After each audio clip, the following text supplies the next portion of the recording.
gracias por vuestra asistencia. La Asociación Cultural de Patria os da las gracias a todos por asistir a una conferencia que considero que es interesantísima, porque uno de nuestros objetivos es tratar de darnos herramientas para poder conocernos a nosotros mejor, para saber cómo podemos enfrentar nuestros conflictos diarios, porque creo que ahí es donde está la clave. Porque nosotros somos un personaje que estamos desarrollando en esta vida que tiene dos caras. Una cara es la correcta, la políticamente correcta, y la que mostramos a todo el mundo y que todo el mundo nos acepta. Y tenemos otra que recoge nuestros miedos, nuestras preocupaciones, todo aquello que queremos ocultar porque creemos que no es aceptable para los demás. Por lo tanto, considero que esta conferencia es muy, muy interesante para poder obtener estas herramientas. Y el ponente de hoy es Vicente Benlloch, que es terapeuta analítico y esta actividad profesional la desempeña con la docencia y la formación. Os dejo con él y espero que sea de vuestro agrado. Muy bien, gracias.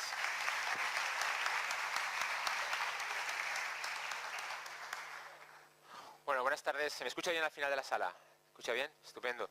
Buenas tardes a todos y gracias por asistir a esta conferencia. Agradecer a Hipatia darme la oportunidad de poder estar hoy aquí con todos vosotros y hablaros un poco de la sombra personal, que como ha dicho Tony, me parece que es un tema bastante importante y sobre todo la importancia es que es una cosa bastante práctica, que vamos a encontrarnos con ella todos los días y bueno, la idea de la conferencia sería un poco que, pues bueno, primero que tomáramos conciencia todos de en qué consiste esto de la sombra personal.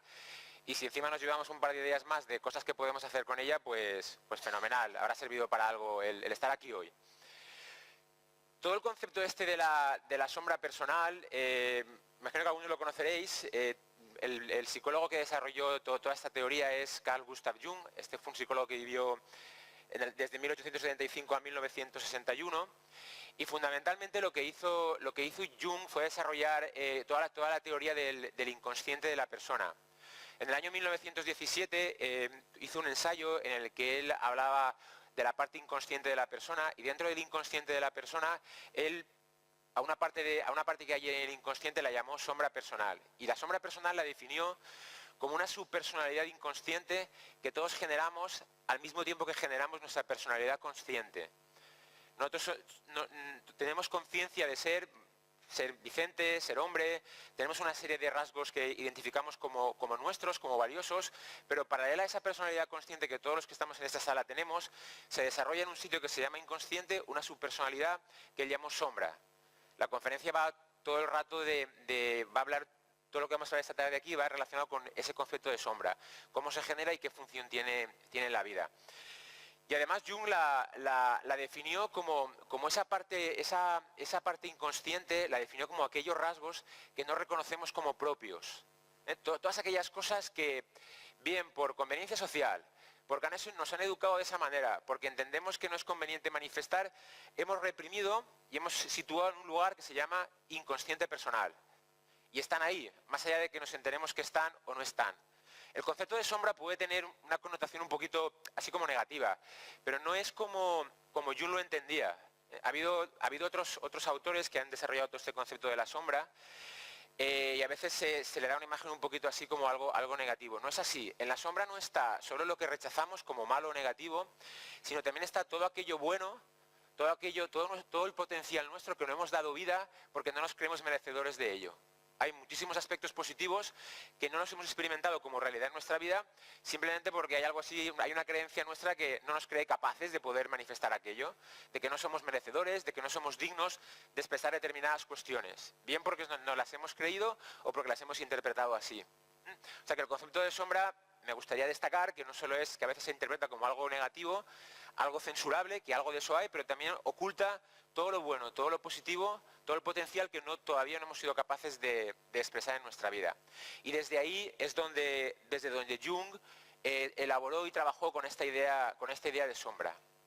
No solo esto, sino que además él entendía que todo ser humano estaba llamado, lo iremos viendo, a encontrarse un día con su sombra personal. La vida en el día a día nos va a traer todo aquello que hay dentro de nuestra sombra. Vamos a ver un poco cómo podemos identificarlo y qué podemos hacer con ello. Interesante, ¿no? Bueno, a mí por lo menos me lo parece. Mirad, lo primero que tenemos que tener claro es que el ser humano es un poquito como un iceberg. En un iceberg todos sabéis que el 10% del iceberg está a la vista y el 90% del iceberg está abajo del agua. El 10% o menos del 10% está a la vista, que es lo que nosotros conocemos de nosotros mismos, pero el otro 90% está en un sitio que se llama inconsciente y que, como pongo ahí, es todo lo que el ser humano desconoce de sí mismo. No nos enteramos que está ahí, pero está afectando nuestra vida.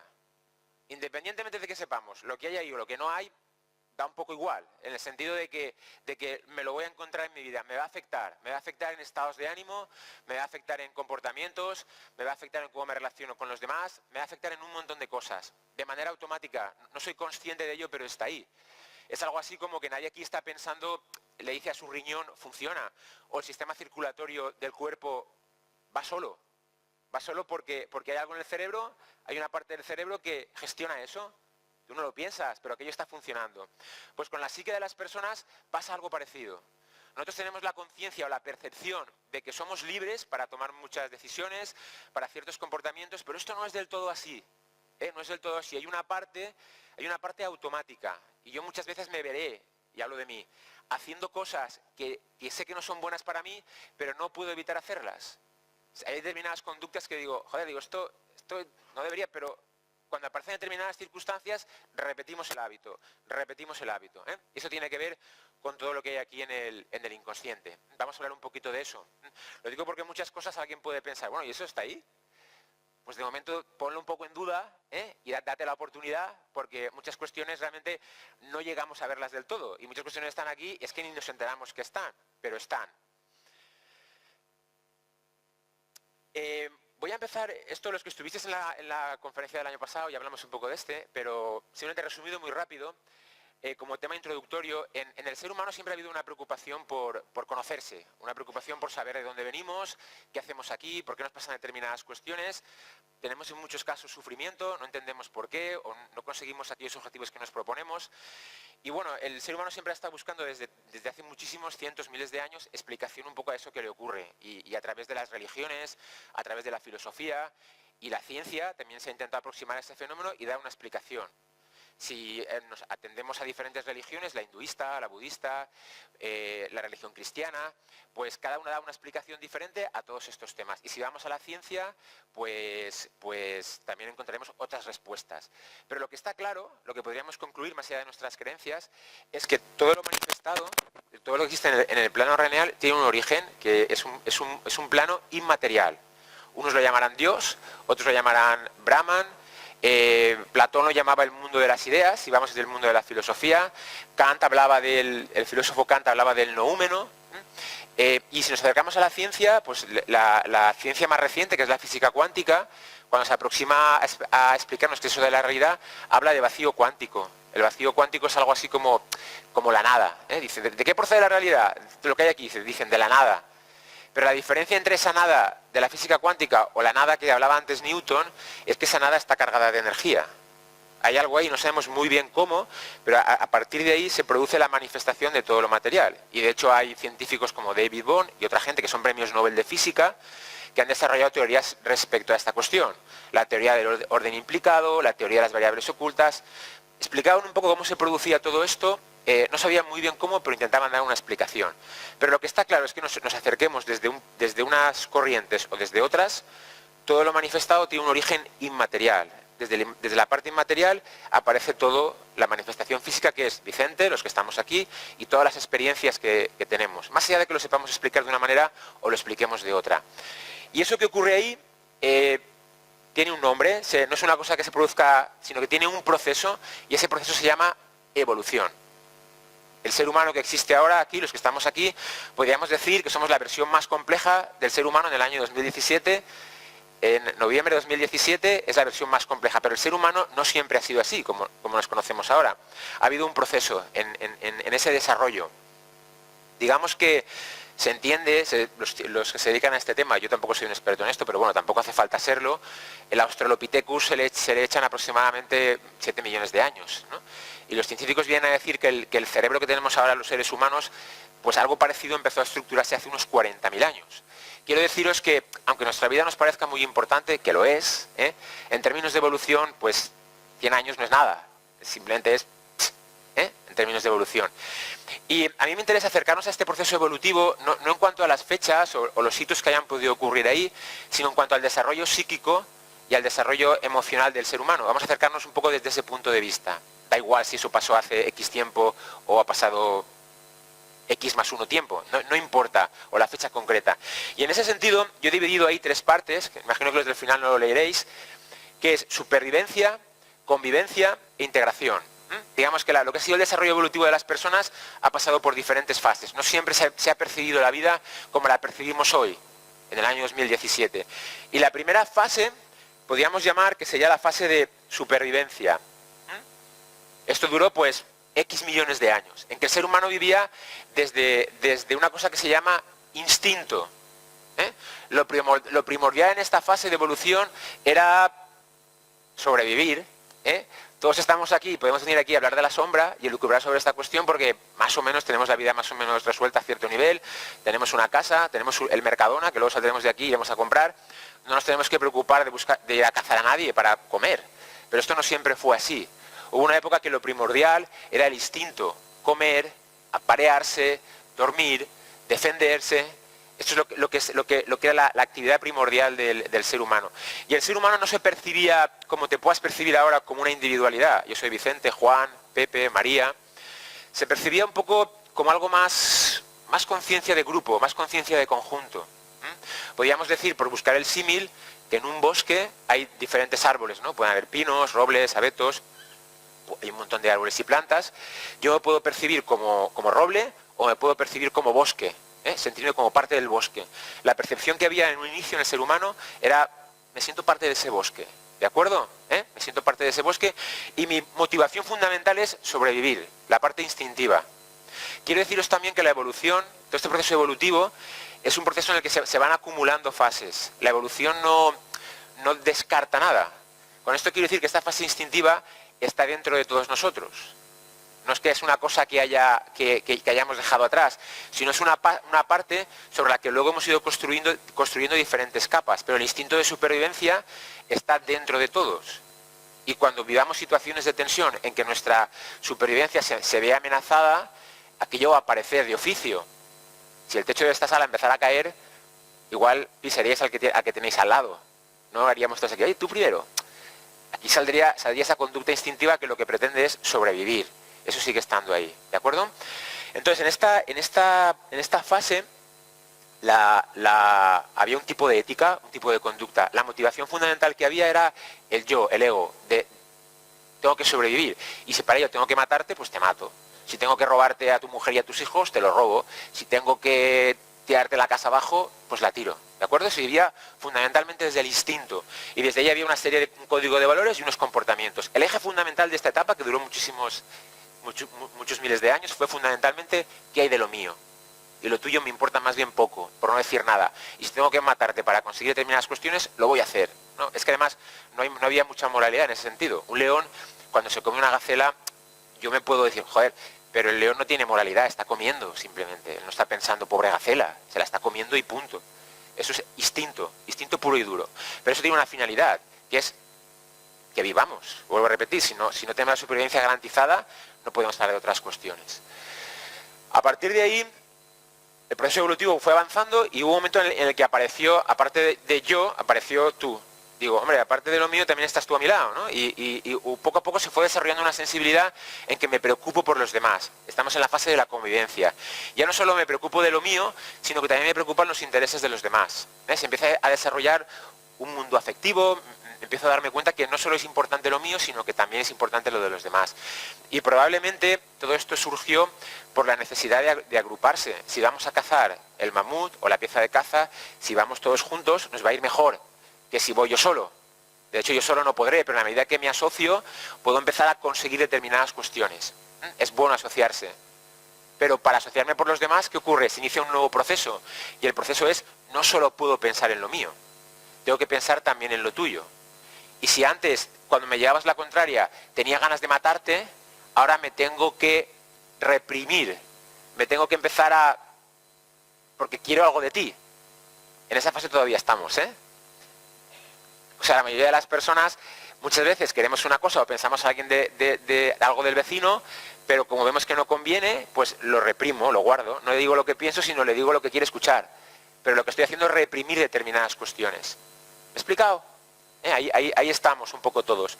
Entonces, en esta fase aparecen cosas como el contacto, la relación, el compartir, el participar. Ya no solo es importante lo mío, sino que empiezo a preocuparme un poco de qué le pasa al otro. Pero para eso, ese instinto de abrir la cabeza al otro que antes tenía y que yo no me planteaba, empiezo a reprimirlo, empiezo a guardármelo. Tengo que ocultar esas cuestiones porque yo empiezo a estimar que no son buenas para la convivencia. Porque si yo cada vez que Rafael me lleva la contraria le doy una leche, pues mal nos va a ir. Mal nos va a ir. Tenemos que llegar a un punto de encuentro. Pero eso implica reprimir cosas, empezar a ocultar determinados temas dentro de uno. A partir de ahí yo empiezo a controlar los instintos y a controlar las reacciones. Empiezo a adoptar estrategias adaptativas. Voy a empezar a comportarme en determinados entornos, dependiendo como yo entienda que me va a ir mejor, seré de una manera o seré de otra. De hecho, a veces asumiré el rol de padre, a veces asumiré el rol de hijo, a veces asumiré el rol de grupo de amigos, a veces asumiré el rol de jefe. Nos pasa a todos un poco. No somos todos iguales en todos los contextos. Manifestamos unas cuestiones u otras en función de que entendemos que nos va a ir mejor o que nos va a ir peor. Luego ya veremos lo que pasa, pero la intención que hay inicial es un poco esta cuestión. Pero eso básicamente lo que hacemos es una cosa que se llama represión y creamos lo que en psicología se llaman subpersonalidades. Tenemos la idea de que somos uno, pero esto no es exactamente así. Dentro de cada persona digamos que hay un montón de subpersonalidades, que yo voy a dar vida a unas u a otras en función de intereses, de conveniencias. Digamos que hemos pagado un precio por esta cuestión, por la convivencia. El ser humano a nivel psíquico o emocional, que es lo que nos interesa, ha pagado un precio por ello. Todos esos impulsos reprimidos no desaparecen, pongo en la parte de arriba, sino que se confinan en un sitio que se llama inconsciente. Y además tienen una característica fundamental, y es que están vivos. Son energías con tendencia a manifestarse. Luego leeremos esta cuestión con más profundidad. Pero no es algo que cojo un libro, lo pongo en una estantería, me voy y me olvido. No, eso el inconsciente lo llevamos detrás, donde estemos y con quien estemos. Es importante darnos cuenta de este tema. Los impulsos admitidos, todos estos impulsos van a coger dos vías. Una, lo que yo admita va al consciente, va a constituir el ego, la personalidad, lo que yo creo que soy, lo que Vicente cree que es.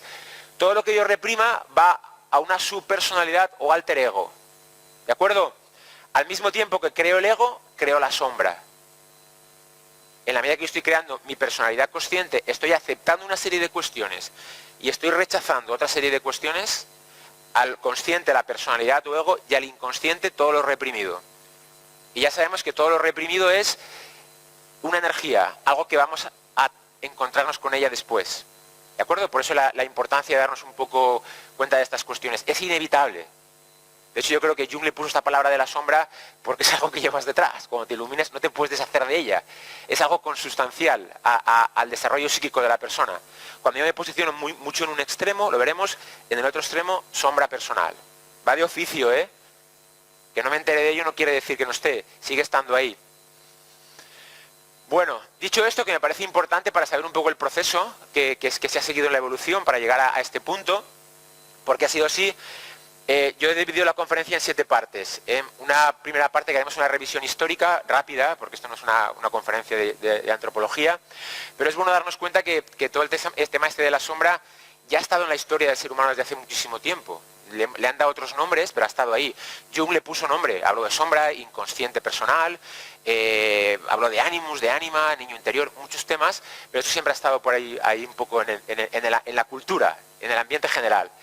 Hablaremos de qué es la sombra, cómo se forma, cómo se manifiesta. Veremos que hay categorías de sombra, no solo es la sombra personal, sino hay una sombra familiar y una sombra colectiva. Y veremos un poco la importancia que puede tener esto, entender cómo funciona este proceso, porque alguno puede sentirse... Bueno, ahora lo hablamos después. Cómo identificarlo y qué podemos hacer con ella.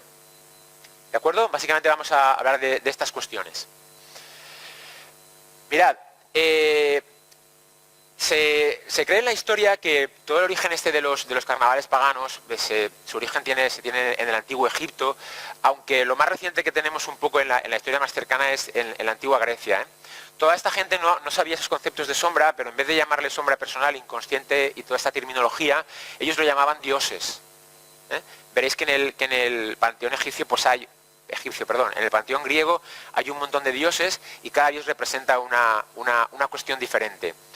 Y ahí en el templo de Delfos, que está dedicado al dios Apolo, que está ahí en el Golfo de Corinto, en el Parnaso, ellos ya, pues ahí se han desarrollado históricamente diferentes cultos, pero allí esta gente ya tenía cierta conciencia de que era bueno tener ciertas normas que ayudaran al ser humano a poder vivir mejor, a poder vivir de manera más plena. Y allí hay picado en piedra algunos consejos, de los que quedan dos, que son los que me interesan a mí, que el primero dice, conócete a ti mismo, y el segundo dice, todo con moderación. Esto ya lo escribían los griegos hace 2000 años, o 2000 y pico años.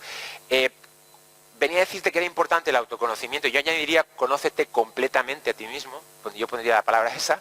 En el sentido de era importante conocer cómo funcionamos para poder desempeñarnos con cierta efectividad en nuestra vida. Y además había una idea como que era bueno, todo con equilibrio. No te pongas demasiado en un extremo, ni te pongas demasiado en otro extremo, porque eso va a tener consecuencias en tu vida. Esta gente ya empezaba a hablar de estas cuestiones.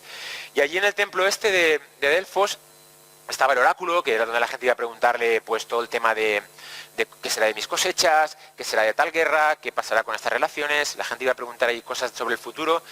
Y también había un culto a un dios que se llamaba el dios Dioniso. El dios Dioniso, no sé si lo sabéis, es el dios del vino. Es lo que luego ha sido en la terminología romana, ha sido Baco, el dios del vino, Baco, y ha derivado en el concepto de bacanales. Lo que pasa es que la bacanal tiene ahora una connotación un poco así como de orgía. Una bacanal en nuestro contexto se entiende como algo un poco desenfrenado, muy relacionado con... Pero en aquella época había una serie de cultos que eran las Dionisas, en lo que había una fiesta anual que tenía carácter ritual.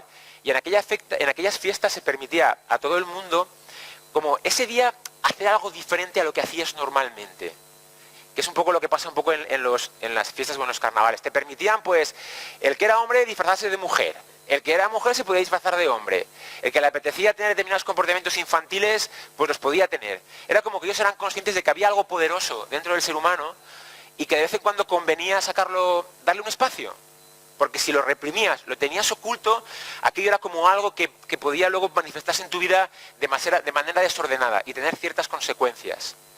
Ya en aquella época todo esto se conocía, ¿no? Y se le intentaba dar en aquella época de manera ritual. No eran fiestas desenfrenadas, sino que eran más bien rituales. De hecho, en un principio lo que habían eran mujeres, fundamentalmente solo. Esto luego con el tiempo degeneró, aparecieron los hombres por allí y aquello se pervertió un poco. Pero bueno, de inicio la cuestión fundamental era esta. Era un poco dar salida a eso que hoy podríamos llamar sombra. Pero en aquella época se le daría otro nombre.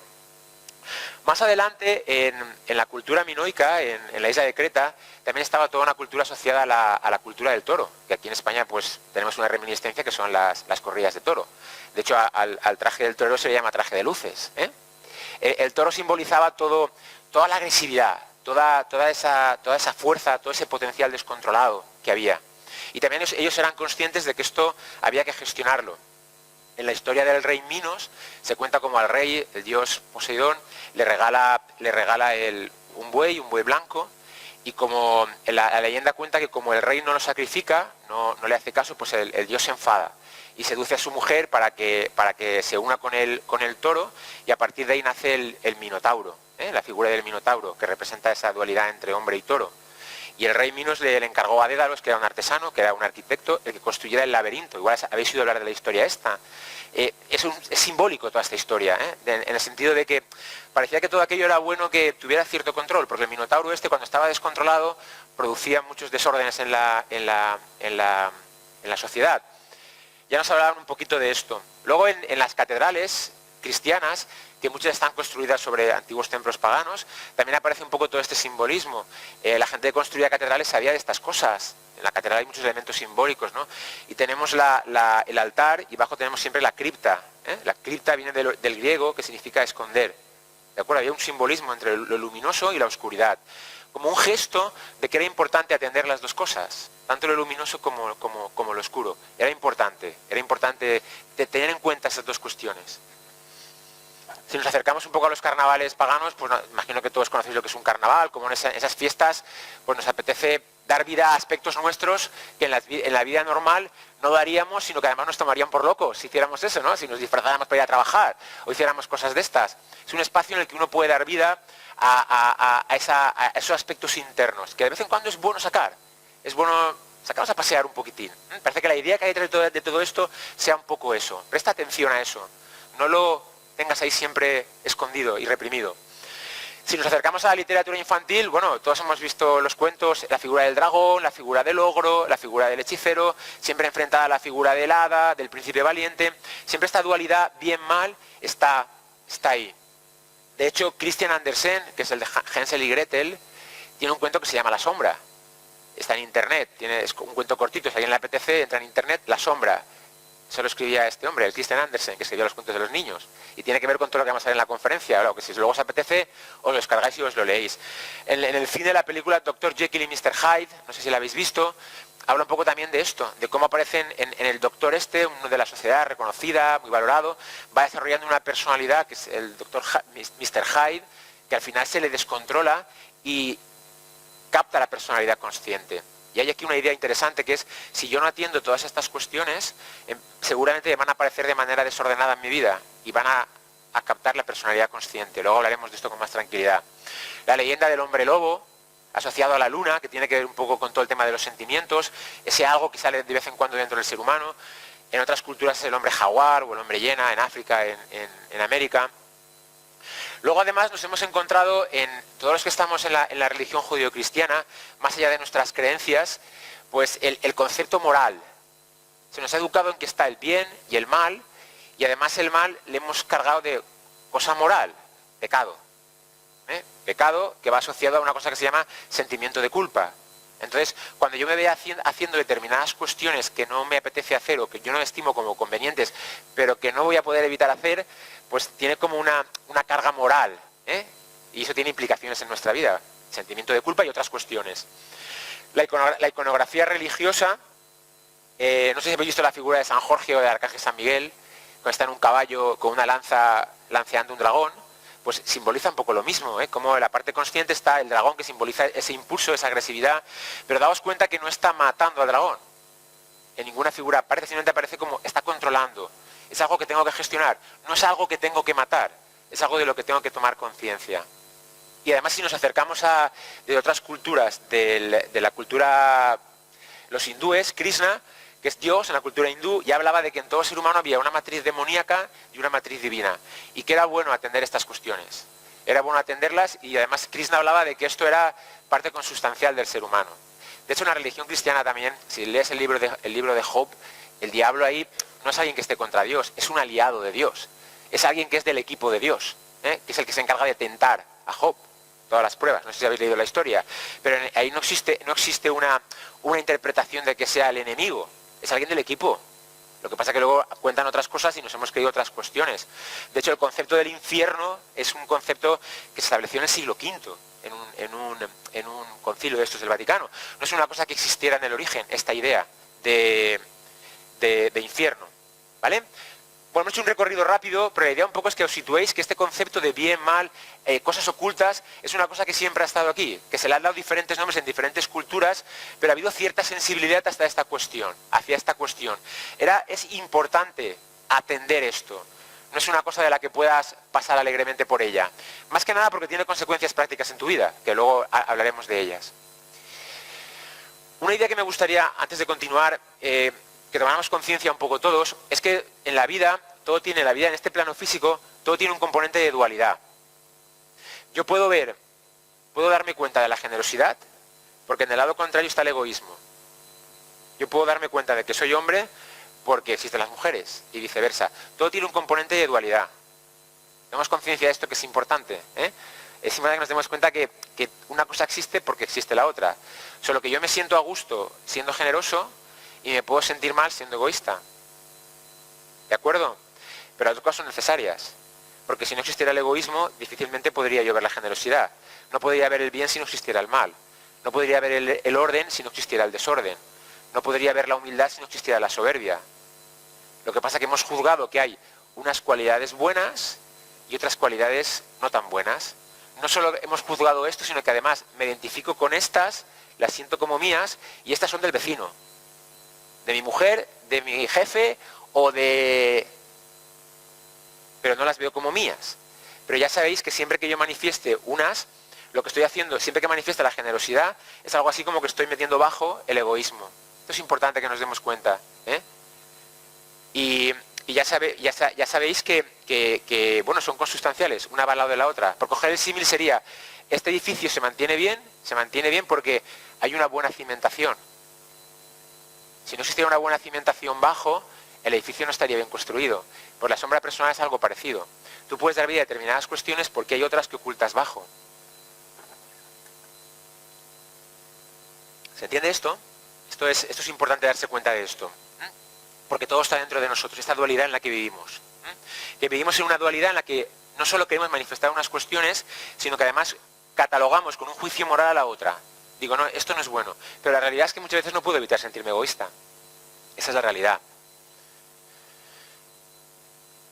Aquí os he puesto una definición de lo que es sombra personal, de todo lo que hemos estado hablando. La sombra personal es el conjunto de todos aquellos aspectos, cualidades, rasgos aborrecidos por mí, lo que más rechazo por cuestiones morales, éticas, imposiciones o conveniencia, y que se quedan reprimidos en el inconsciente. No solo lo rechazado o censurado está en la sombra, sino también todo aquello valioso, bueno y valorado por nosotros, pero que no nos creemos merecedores, dignos de vivir o experimentar. Constituye una energía viviente muy poderosa con tendencia a manifestarse en nuestra vida, de diferentes maneras y en momentos insospechados. Me gustaría incidir un poco en esta cuestión. Ya sabemos, hemos visto que la sombra es una cosa que vamos a construir de manera inconsciente sin darnos cuenta, más allá de nuestro control, y va a estar en el inconsciente. Hemos dicho también que esto es una energía, no es algo neutro. Todo lo que cargamos en el inconsciente lo ponemos con un juicio moral, con una emoción. Y esta energía se va a manifestar en nuestra vida. No vamos a poder evitar encontrárnoslo. Antes comentaba con Tony que si existe un destino, está en la sombra. Podríamos decir, dicho así rápido, que tu destino está en la sombra personal. Te vas a encontrar en la vida con todo aquello que tengas en la sombra personal, si existe un destino, pero está ahí, lo vas a vivir como experiencia, te lo vas a encontrar en tu vida, te guste o no te guste. Que no lo entiendas o que no lo veas no quiere decir que no esté ahí. Pensar que hace 500 años, si les hubiéramos hablado a la gente de la Edad Media de que existen los móviles, ¿qué hubiera pasado con nosotros? Pues lo más probable es que nos hubieran quemado en la hoguera.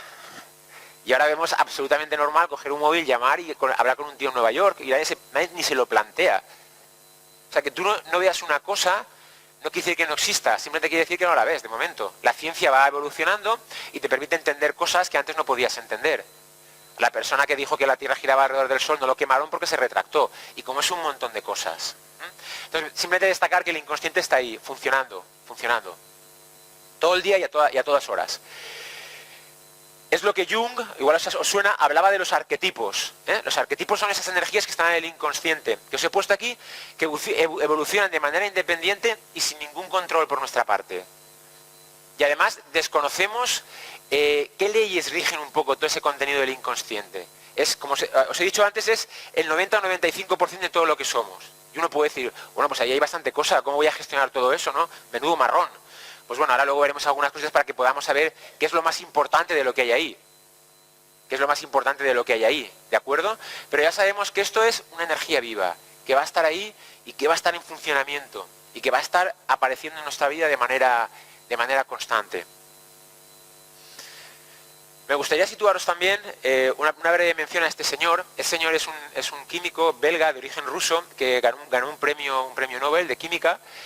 Y me interesa traer un poco a la conferencia hoy una teoría que tenía él que se llama la tendencia a la complejidad. Él diferenciaba un poco entre sistemas cerrados y sistemas abiertos. Él decía que en la vida había que hacer esta diferenciación. Los sistemas cerrados eran todo aquello que no se relaciona con su entorno, por ejemplo una rueda, una cámara, una silla, y los sistemas abiertos pues somos las personas. Digamos que tú dejas una rueda aquí y aunque pasen 2000 años la rueda no evoluciona a coche.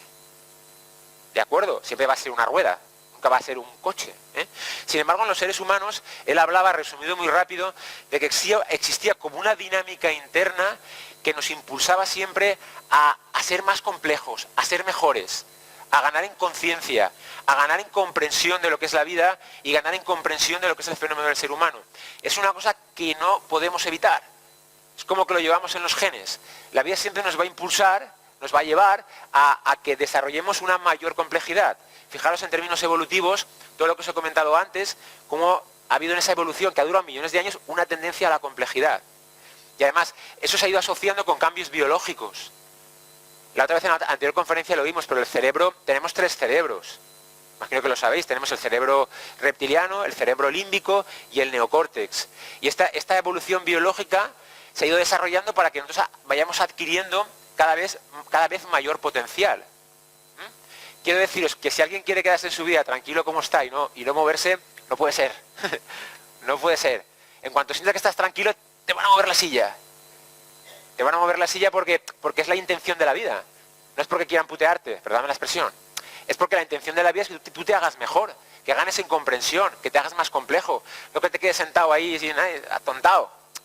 Me pongo yo, que me quede atontado, sino que vaya evolucionando. Entonces, hay una palabra que se llama cambio, a la que tenemos que estar en principio abiertos, porque es lo que nos va a llevar nuestra dinámica. Es algo que consustancia a nosotros. No podemos evitar tendencia a la complejidad. Lo decía un científico, no lo decía la tendencia a la complejidad. Vamos a estar siempre evolucionando para ganar en conciencia, trascender nuestros límites, poder entender al prójimo. En la medida que aprendimos a convivir con el otro, desarrollamos un mundo emocional también. El apego a los demás ya no es solo por el interés, porque podemos cazar un determinado oso o los dos, sino empieza a desarrollar otro tipo de pegamento, que tiene que ver con las emociones, que tiene que ver con el amor, que tiene que ver con empezar a empatizar con el otro, que tiene que ver con empezar a sentir con el otro, que tiene que ver que ya no me siento solo yo, sino me siento también con él o con ella. Adquiero un nuevo nivel de conciencia tanto a nivel emocional como a nivel psíquico. Voy avanzando. Tendencia a la complejidad. No se os olvide que esto es importante. Bueno, digamos resumiendo un poquitín, que la sombra es importante destacar que no es un almacén de recuerdos, no son recuerdos, son energías que están en el inconsciente, y que siguen sus propias leyes y que van a tener tendencia a manifestarse, a salir al exterior. Me lo voy a encontrar como experiencia.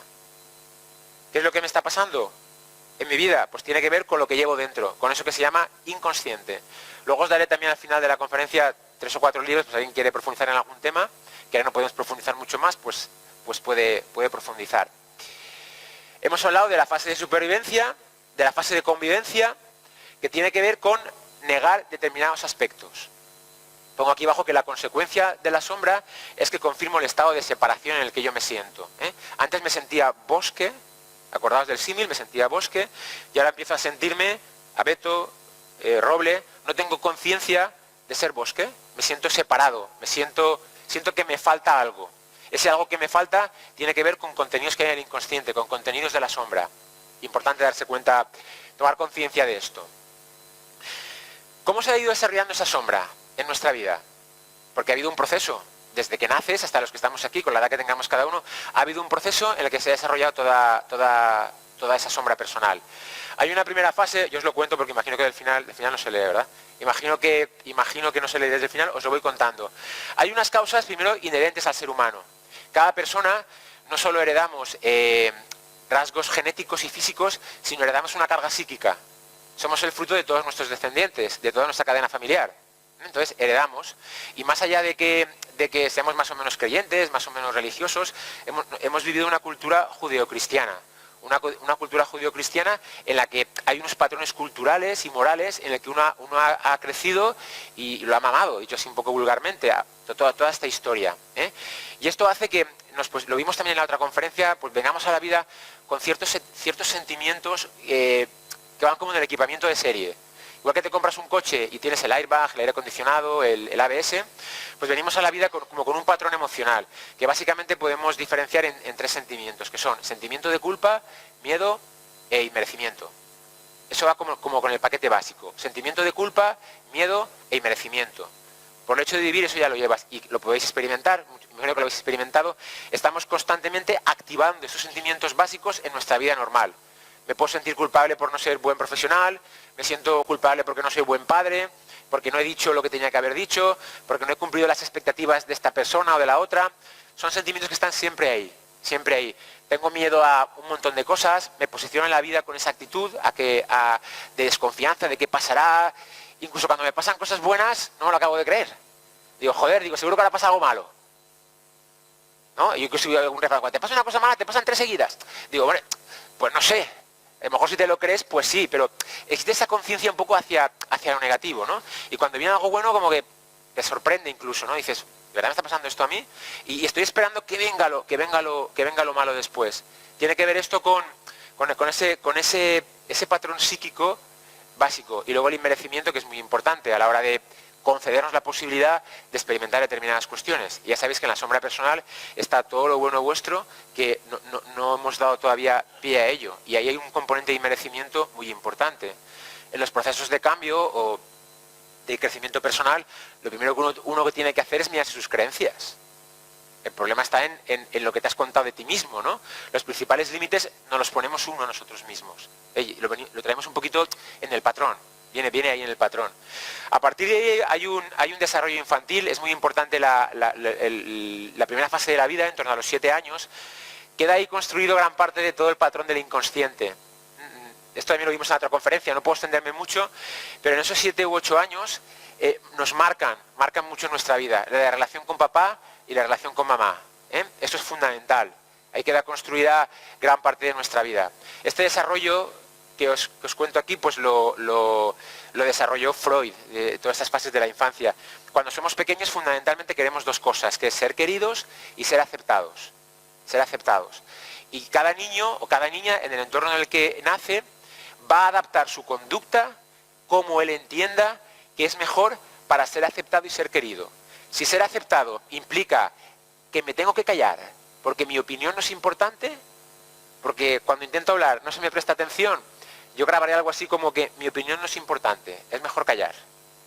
Luego tendrás un adulto que tiene dificultades para expresar su opinión y que tomará una posición vital, me callo.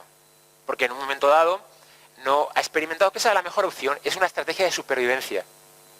Acordaos lo que hemos hablado al principio, tomo estrategias adaptativas en función de lo que yo entiendo que es mejor.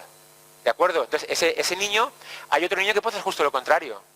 Dice, pues yo, para que me presten atención, voy a ir a la contra. Y voy a ser un niño movidito. Un niño que vas a decirme una cosa y voy a decir justo lo contrario.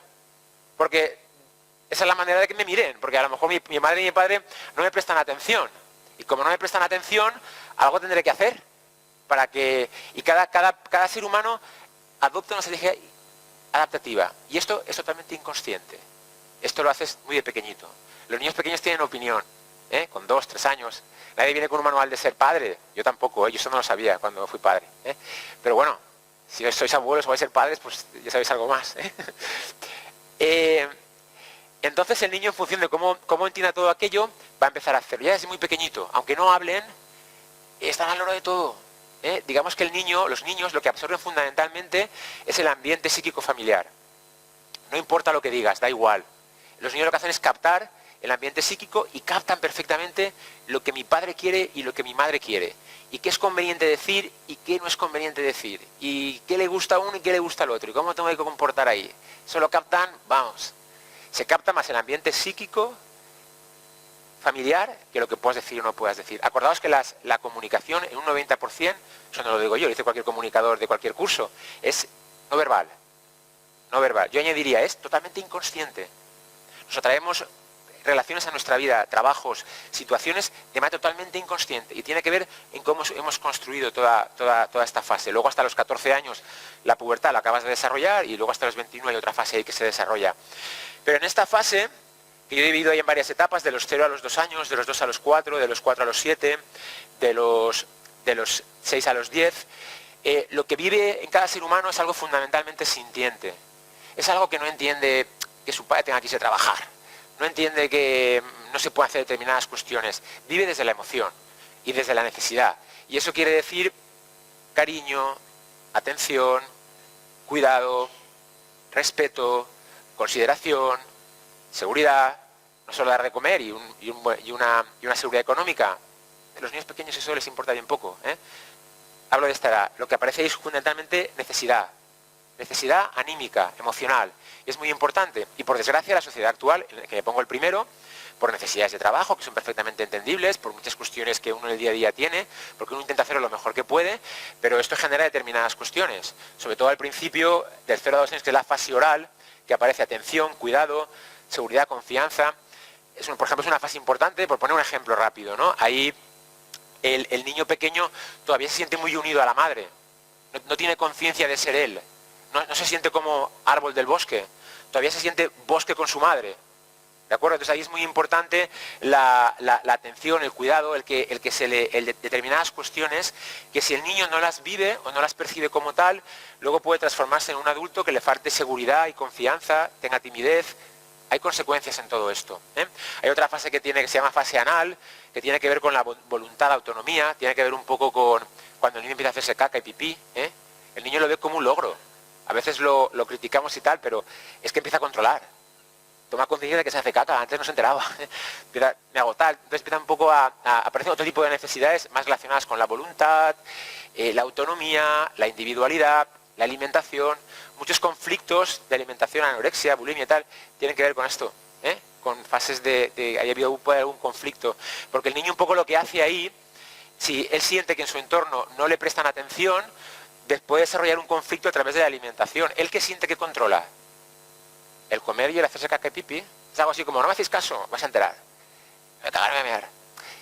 Es un poco, de hecho, si veis las películas, por ejemplo, las películas de guerra o situaciones de tensión, ¿qué les ocurre a los soldados? Antes de la película sale el soldado Ryan, ¿qué les ocurrió a los que iban al desembarco allí en Normandía, antes de salir? Se me llaman encima, porque era tanta la tensión vital que tenían que como no podían expresarla por arriba, la expresaban por abajo. Y seguramente cuando vais a una reunión un poco tensa, os entrarán ganas de ir al baño. Cuando se tiene tensión, porque la tensión que no puedo aliviar por arriba, la tengo que aliviar por abajo. Entonces, si algún niño o alguna nena se hace pipí mucho tiempo, más allá de lo que sea normal, pues quiere decir algo de esto. Algo está el niño no asimilando bien. Habría que preguntarle, ¿qué pasa? Que los niños pequeños tienen opinión. Y sobre todo hay que explicarles las cosas. Lo pueden entender perfectamente. Lo que pasa es que el adulto, me pongo el primero yo, pues a veces y no paramos a expresar estas cuestiones, y son importantes. Luego hay una fase edípica que tiene que ver en la relación con papá y con mamá, hay cierto enamoramiento de papá y mamá, pero esto es normal, no pasa nada. Alguno puede tener alguna patología, pero esto entra dentro de lo normal y es sano, es bueno, no hay problemas. Y la edad escolar, a partir de los 6-10 años, en que empezamos a interrelacionar un poco con los demás. Salimos un poco del colegio, del entorno familiar protegido y empezamos un poco a relacionarnos con los demás y tengo que aprender a dar y a recibir. Voy a darme cuenta de que a veces no puedo hacer todo lo que yo quiera, tendré que ceder a determinadas cuestiones. Tengo que empezar a esa dinámica sana, porque la vida es un dar y un recibir, expresarlo de manera sana, aprender a hacer eso bien. Si aquello no lo hago bien, pues luego puede haber consecuencias. Y luego os he puesto aquí detrás el ideal de perfección, el problema del mal. Tenemos un sentimiento de que tenemos que ser perfectos. Y eso es la semilla para tener una depresión. ¿De acuerdo? Todos los seres humanos vivimos en esto es lo que yo soy con una expectativa de nosotros. Y siempre estamos intentando acceder a esa expectativa. Pero ¿sabes qué ocurre? Yo estoy aquí, la expectativa está aquí. Y cuando yo me voy hacia la expectativa siempre se va moviendo. Y por mucho que yo vaya consiguiendo, nunca voy a llegar a la expectativa. Porque esa expectativa no hay ser humano en la Tierra que la pueda conseguir. Es un ideal que ningún ser humano puede dar vida a ello. No se trata de eso. Se trata de ir buscando esa expectativa de perfección. Tengo que ser perfecto y no me perdono determinadas cuestiones. Cuando tengo determinados sentimientos, cuando fallo, cuando no me comporto en base a esa expectativa, ¿cómo me siento? Me siento mal, me siento culpable, no me lo permito, me autocensuro. Y eso tiene consecuencias, No se trata de ese ideal de perfección, de hacerlo todo bien. Por supuesto que hay que intentar hacer las cosas lo mejor posible, pero también aceptar que a veces podemos fallar y que hay unos aspectos reprimidos y ocultos a los que es importante darles vida también. Y si no los atendemos, por mucho que consigan en lo exterior, a nivel de dinero, poder, riqueza, ese vacío va a estar siempre dentro. Voy a sentirlo como un vacío interno, porque el auténtico viaje no es hacia afuera, es hacia adentro. Es conocer un poco cómo estoy funcionando por dentro y a partir de ahí poder integrar estas cuestiones. ¿De acuerdo? Pues bueno, todo esto pues se produce fundamentalmente en nuestra infancia y muchas cuestiones no las podemos controlar. Alguien puede pensar, perdonadme, vaya putada, ¿no? Porque esto pasa cuando eres pequeño, todas estas cuestiones, pero bueno, funciona así. De hecho, hay algunos autores, que luego os daré también un libro, que se empiezan a cuestionar por el estudio que han hecho del cerebro si somos libres para tomar determinadas decisiones. Eso de libre albedrío es una percepción que tenemos de determinados temas, pero no es exactamente así. ¿Vale? Bueno, así se ha formado la sombra y a partir de ahí esto lo vamos añadiendo, lo vamos cultivando con nuestro día a día, con todas las experiencias que vamos teniendo. Si mis experiencias han sido positivas, pues yo luego viviré de determinada manera, ese contexto que vaya influyendo hará que yo vaya percibiendo la realidad de determinada manera. ¿Cómo se manifiesta la sombra? Ya empezamos un poco con el nivel más práctico. Hasta ahora hemos hablado un poquito de cómo se construye, cómo se desarrolla, la importancia que tiene. Ahora vamos a ver un poquitín cómo esto empieza a aparecer en nuestra vida. Todo ese contenido del inconsciente, que es un contenido amplio, vasto, además no podemos conocer todo lo que hay ahí, es prácticamente imposible porque además hay cosas personales, cosas familiares, cosas colectivas, existe un inconsciente colectivo también, en el que es algo así como que no solo vivimos lo nuestro, sino también cosas de nuestra familia, heredamos carga psíquica personal y familiar también. Mirad, pues básicamente podemos empezar a darnos cuenta de qué pasa por dentro con estas pequeñas cosas. Uno son los sueños. El inconsciente habla a través de sueños. Esto Jung, por ejemplo, porque fue un paciente, fue un psicólogo con mucha experiencia práctica, se dio cuenta que los sueños nos hablan a un nivel simbólico.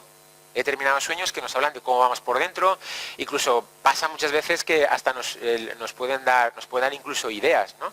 Ha sido el refrán, ves y consúltalo con la almohada. Vete a dormir y ¿qué estás haciendo? Pues lo que estás haciendo es, vete a consultarlo con el inconsciente. Vete a dormir, deja que tu inconsciente trabaje y que tu inconsciente te lo muestre. Un día leí que Paul McCartney, este señor de los Beatles, la canción de Yesterday, la estaba trabajando, se acostó y se levantó con la tonadilla en la cabeza.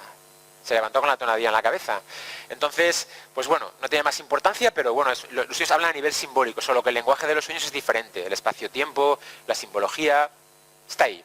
Otra cuestión son las fantasías. ¿Es bueno o es malo tener fantasías? Hombre, en principio son buenas. El problema es que siempre estés fantaseando y evadas determinadas cuestiones de la realidad y te vayas a la fantasía. Conoceréis gente que vive en una fantasía en muchas cuestiones. Acordaos de todo con moderación.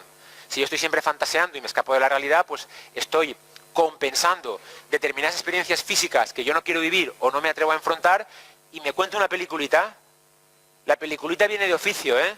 Quiero deciros, todos nos contaremos siempre un cuento para irnos a dormir tranquilos. Hacemos cosas que a veces no sabemos por qué las hacemos, nos contamos un cuento y vamos a dormir tranquilos. Es que el cuento, la explicación siempre está, no os preocupéis, la que sea, la vamos a encontrar. Pero bueno, es bueno dudar un poco de nosotros, porque eso nos abre a poder avanzar. Otra cuestión son los lapsus. Los lapsus o estallidos emocionales. Eso le pasa mucho a los políticos. Cuando hablan mucho, a veces sueltan una frase que no tiene nada que ver con lo que están diciendo. Tiene que ver con contenidos del inconsciente. ¿Por qué ha dicho este tío esta cuestión? O porque a lo mejor se ha pasado por otros también. Que aquello emerge del inconsciente y dices, ¿por qué he dicho esto? Pues bueno, háztelo mirar, porque igual ahí hay algo que tienes que, no sabes por qué lo has dicho y dices, joder, ¿por qué he dicho esto? Pues háztelo mirar, porque algo hay ahí. Es como una señal, un aviso del inconsciente que dice, aquí hay algo, conviene que le prestes un poco atención. Luego también están, que no aparece aquí, porque creo que no he puesto la última versión, pero bueno, los estallidos emocionales. Cuando pierdas los nervios con algo que no tiene ningún sentido por el que tienes que perder el nervio, objetivamente hablando, pequeñas cosas que hacen que estalles. Y que cuando pasa tú te preguntas, dices, oye, ¿por qué he perdido los nervios de esta manera? Con esta persona, con esta situación, ¿por qué se me ha ido la pinza en el lenguaje coloquial de esta manera? Y dices, es que no tenía mucho sentido que yo perdiera los nervios de esta manera. Tiene que ver con contenidos de la sombra. Aquella persona o aquella situación ha activado sombra personal. Entonces ha salido ahí de, un estallido. Entonces cuando pierdes los nervios de esta manera, es un mecanismo de decir, bueno, ¿qué ha pasado aquí? Cuando te baje el ánimo, parar y decir, bueno, ¿qué ha pasado? Esa discusión que he tenido con mi hijo o con mi hija, que quiero que sea de determinada manera y no acabo de aceptar como es. ¿Qué ha pasado aquí? ¿Por qué he perdido de esa manera tan brutal los nervios? Sombra personal. Estás proyectando allí determinadas cuestiones. Simplemente que prestemos atención a esto. Prestemos atención y veamos qué ha pasado allí. Esto se puede trabajar. Se puede trabajar. Y a la medida que uno coge un compromiso con estas cuestiones, empezamos a trabajarlas y empezamos a cambiar. El mecanismo por excelencia, las proyecciones. Este de todos sería el que yo le daría más importancia, si tuviera que quedarme con uno de estos. Las proyecciones es que voy a trasladar al exterior, mediante unas pantallas, todo el contenido de mi inconsciente. Es como este ordenador. Todo el contenido que está en el disco duro aquí, en el hardware, a través del proyector os aparece aquí. Pues todo mi contenido del inconsciente lo voy a proyectar hacia el exterior. ¿Sobre quién? Fundamentalmente sobre mis hijos, sobre mi pareja y sobre mi sociedad. Sobre la sociedad entendida como lo más cercano, en general también, pero lo que nos importa es lo que tenemos más cercano a nosotros. Es decir, voy a ver en los demás, voy a censurar en los demás rasgos de conducta, comportamientos, actitudes que voy a entender que son del otro, pero no tienen nada que ver con el otro, tienen que ver conmigo. Todo lo que yo vea de los demás que no me guste y que además me afecte de manera especial, eso que te pone un nudo en el estómago y que te hace sudar las manos, y es que esta persona no la puedo ni ver, sombra personal. No tiene nada que ver con la otra persona, tiene que ver contigo. Además, esto casi es de sentido común si os parece a pensarlo un poco. Imaginamos que Rafa, por ejemplo, ¿tú cómo te llamas? Joan. Imaginamos que Rafa le cae bien a Joan y a mí me cae mal. ¿Eso pasa? Muchísimo. Rafa es lo que es. Es un manzano que da manzanas rojas. Solo que a este señor las manzanas rojas le encantan y a mí las manzanas rojas, como que no. ¿Con qué tiene que ver con Rafa, el que me caiga bien o el que me caiga mal? No tiene que ver nada con él. Rafa mueve en Joan algo en su interior. Y Rafa mueve en Vicente algo en mi interior. Algo resuena dentro de mí que hace que Rafa me caiga mal y algo resuena dentro de Joan que hace que Rafa le caiga bien. Pero no tiene nada que ver con Rafa. No tiene nada que ver con él. Rafa es lo que es. Rafa es lo que es, como cada uno de nosotros es lo que es. Como ese jefe que te cae mal, es lo que es. La cuestión es cómo eso te afecta a ti. ¿Cómo lo vives? Es como cuando te enamoras de alguien. No te enamoras de la otra persona realmente. Te enamoras de lo que esa persona mueve en ti. Por eso me gusta Juanita y no me gusta Pepita. De lo que esa persona mueve en ti, dentro de ti. Es algo así como que te enamoras de un aspecto de ti. Te enamoras de un aspecto de ti. Eso es importante darse cuenta. Darse cuenta de esto porque una cosa es que haya actitudes en Rafa que yo pueda ver, pueda describir y pueda decir, bueno, pues Rafa es de determinada manera, yo no quiero comportarme a lo mejor como él. O sí, cosas que me gustan de él. Eso es una cuestión. Es una cuestión. Y otra cuestión diferente es cómo me afecta a mí la manera que Rafa es. ¿Me he explicado? Y tiene que ver en cómo voy por dentro yo. Sombra personal. Ese rasgo de Rafa que a mí no me gusta, que yo rechazo, es un aspecto reprimido mío que estoy rechazando. Generosidad y egoísmo. Solo quiero ver la generosidad, pero el egoísmo lo rechazo. No me quiero ver como egoísta. Pero la realidad es que no puedo evitar en muchas ocasiones sentirme egoísta. No lo puedo evitar.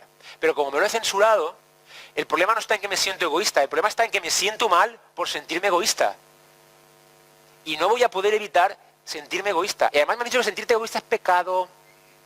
Es pecado, tiene juicio moral, no es bueno ser egoísta, hay que ser generoso, hay que ayudar a los demás, hay que estar siempre viviendo para los demás. Yo diría, pues no sé. Digo, a veces es bueno ser un poco egoísta porque a veces uno tiene que atender sus necesidades.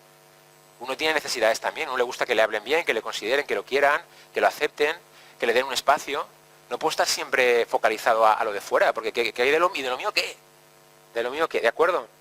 Entonces, daros cuenta que yo, todo aquello que me afecte, más allá de que yo me dé cuenta o no, sombra personal. Sombra personal que estoy focalizando, fundamentalmente ya sabéis con quién, con vuestra madre, con vuestro padre, con el hijo, con la pareja. Y al final censuraré a la otra persona, diré que esa persona no me ha dejado crecer, por culpa de ella no he podido hacer determinadas cuestiones, tal cual, y culpabilizaré todo aquello al de enfrente. Y no tiene nada que ver con el otro. Esto, si tomaras conciencia de esto, la vida cambiaría al 100%. Porque toda la vida es un fluir constante de proyecciones personales. El que mi suegra me caiga bien o me caiga mal no depende de mi suegra. Depende de mí. El que yo me posicione en entender que aquella persona, si además lo que me acaban de contar ahora, sé que ha tenido una historia personal, que no tengo ni idea de cuál es. Cuando Jesús decía aquello de no juzguéis y no seréis juzgados, pues yo creo que hablaba un poco de esto. Lo que pasa es que aquel hombre, imagino que hablaba para gente analfabeta y no les podía hablar de inconsciente colectivo. Les hablaba con metáforas para que la gente lo entendiera. O la otra cara de la moneda. O no resistáis al mal. ¿Qué estaba queriendo decir? Con otras palabras. Yo, en mi sentir, nada de lo que nos han contado. Hablaba de estas cuestiones. Hablaba de estos temas. Todo lo que no me gusta de los demás habla de mí. Y el verdadero trabajo está en aceptar que eso forma parte de mí. Y si yo censuro algo con Rafa y me pongo de manera honesta conmigo mismo, me daré cuenta que a lo mejor lo que censuro de Rafa lo estoy haciendo yo con otras personas. Lo estoy haciendo con otras personas y no me doy cuenta. Y como no me doy cuenta, lo veo en Rafa y censuro a Rafa. Pero yo a lo mejor esa actitud la estoy manteniendo con alguien de mi entorno, que a lo mejor tengo dominio sobre él. Puede ser un compañero de trabajo, puede ser algún familiar, puede ser algunas personas sobre las que yo tenga dominio emocional, porque hay muchas formas de violencia, no solo hace falta pegarle a alguien, hay chantaje emocional muy sutil. Hay un chantaje emocional muy sutil, de despertar pena, hay muchos mecanismos de chantaje emocional, ¿de acuerdo? Entonces, en principio, en mi entender, luego cada uno haga lo que quiera, ¿eh? Esto es, aquí estamos compartiendo cosas desde el compartir. Pero si yo veo algo en Rafa que no me gusta demasiado, es algo mío. Ese aspecto que me falta. Tengo que reconocer aquello y planteármelo. Decir, yo soy así, estoy actuando de esa manera con otras personas y si me comprometo con ello me daré cuenta que a lo mejor algo de eso hay. Si soy honesto, desde la humildad, me trabajo la cuestión y digo, algo de eso puede que haya. Y si yo entiendo esto y me comprometo con ello, como ya sabéis que la comunicación en un 90% es no verbal, y yo empiezo a mirar a Rafa de manera diferente, ¿sabéis qué ocurre? Que mi relación con Rafa cambia. Porque si yo pienso, perdóname Rafa, que Rafa es un cabrón, ¿sabéis? Aunque yo voy a decirle, Rafa, ¿qué tal? ¿Cómo estás? ¿Sabéis que tengo en mis ojos? Eres un cabrón. Poned el adjetivo que os dé la gana. Lo he hecho así un poco bestia para que se entienda. Pero cuando yo me acerque a él, el 90% va a ser no verbal lo que le voy a trasladar a él. Entonces, en lo que le llega a él, más allá de mis palabras, de mis gestos, incluso hay unas células en el cerebro que se llaman las células espejo, que captan la intención. Estamos programados, es un mecanismo defensivo que antiguamente, sobre todo las mujeres especialmente, lo tienen muy desarrollado, porque tenían que ver la amenaza, porque si no la veían antes de que llegara, se le comían a los hijos. O le rompían la casa. Entonces, estamos preparados, acordaos de los instintos, porque eso está en nosotros, estamos preparados para captar todo ese lenguaje.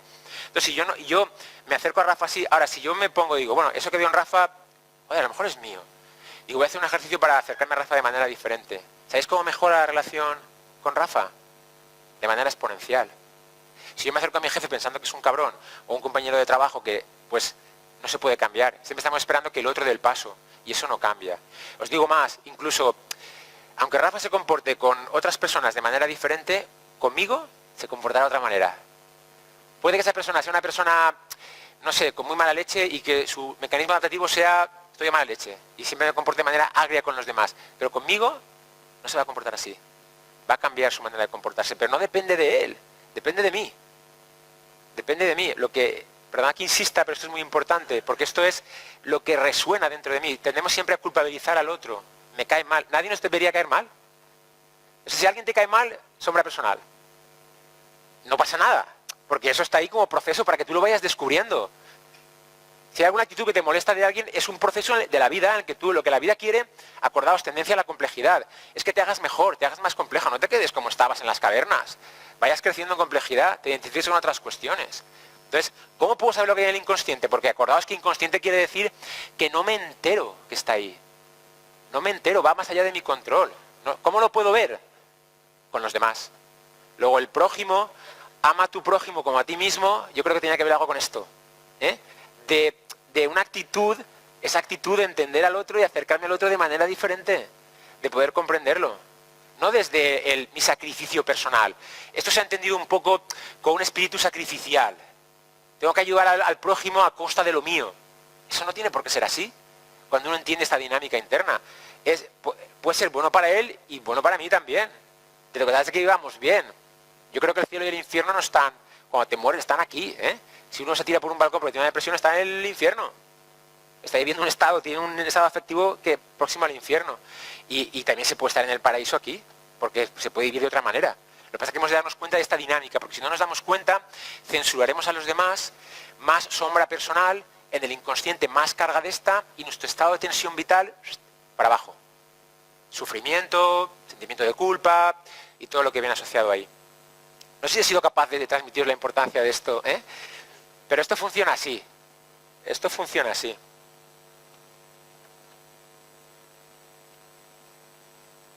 Bueno, y puedo también, en un grado extremo, este contenido de la sombra lo puedo censurar en mi cuerpo y trasladarlo a la enfermedad. Desde lo que yo sé, el origen de todas las enfermedades tiene un origen psíquico-emocional. Quiero deciros, aunque la enfermedad esté en el cuerpo, y evidentemente hay que tratarlo, ir al médico y tomarte la pastilla que tengas que tomarte, todo tiene un componente psíquico y emocional. Y en la medida que yo trabajo este componente psíquico y emocional, puedo entender que la enfermedad no viene a fastidiarme la vida, sino que me trae un mensaje. Me trae un mensaje, y esto ya en mucha medicina empieza a trabajar en este sentido.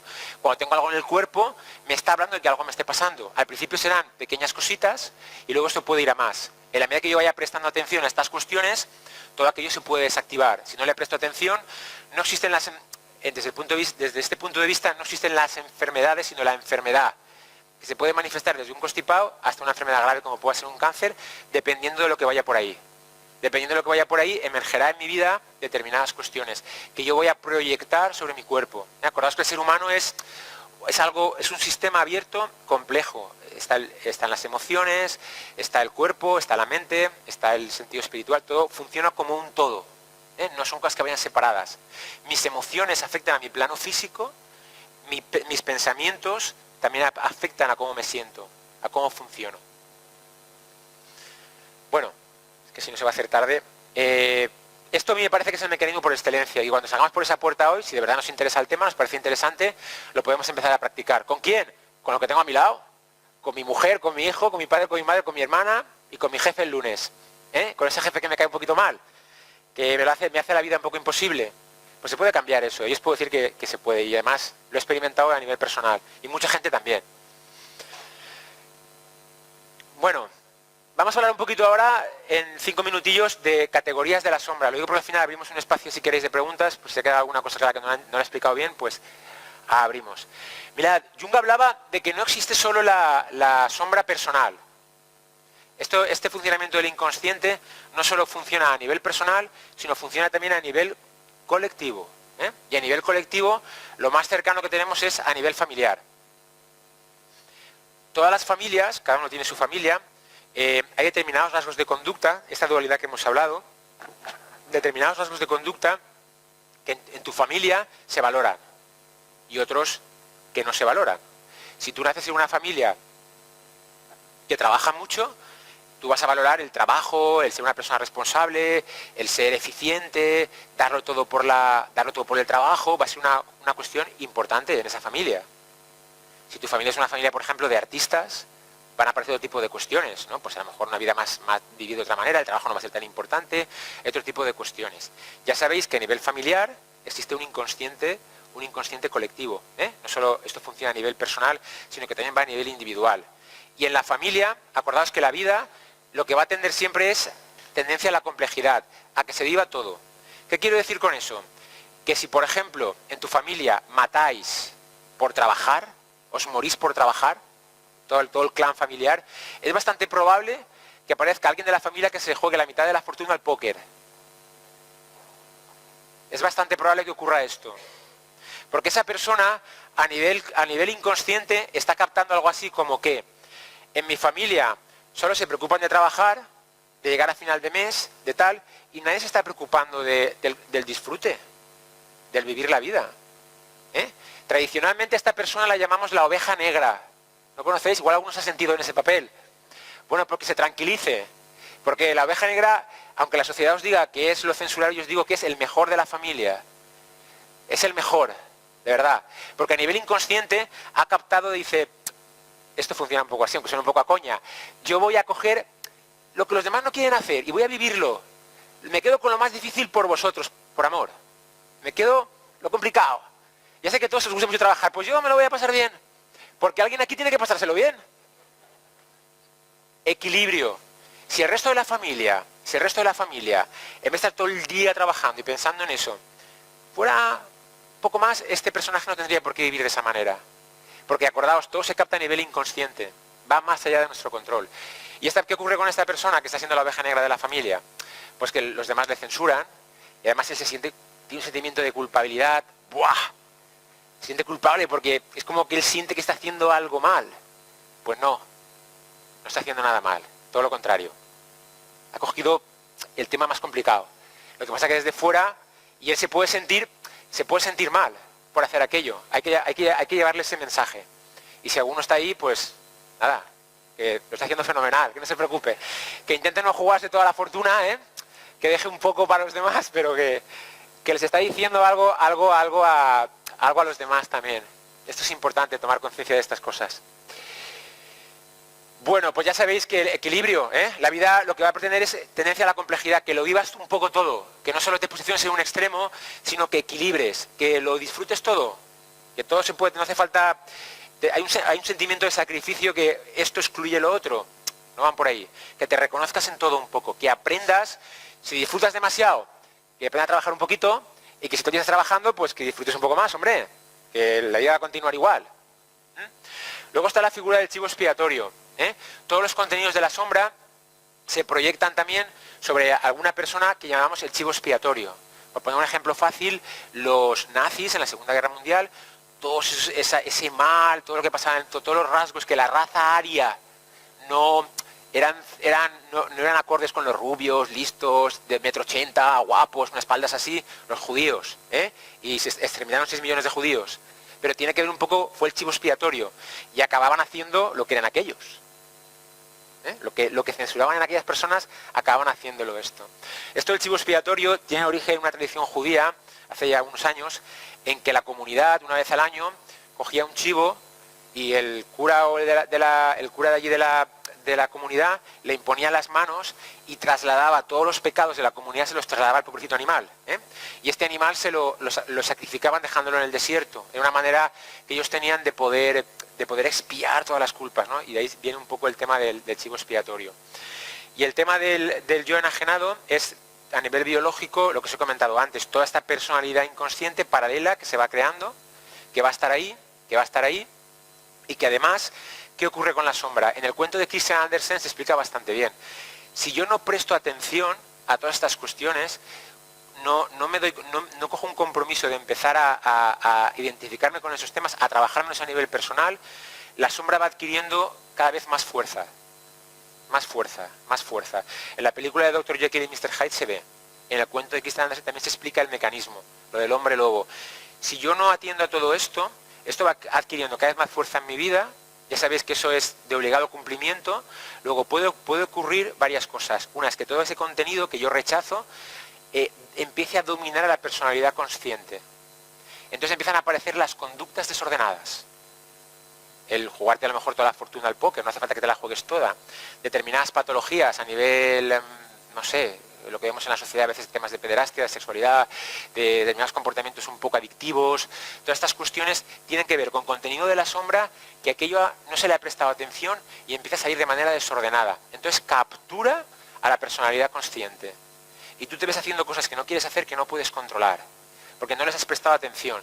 Y como no les has prestado atención, aquello va a pugnar, es una energía por salir al exterior. Va a pugnar por salir al exterior. ¿De qué se trata? Hombre, saca a la bestia a pasear de vez en cuando.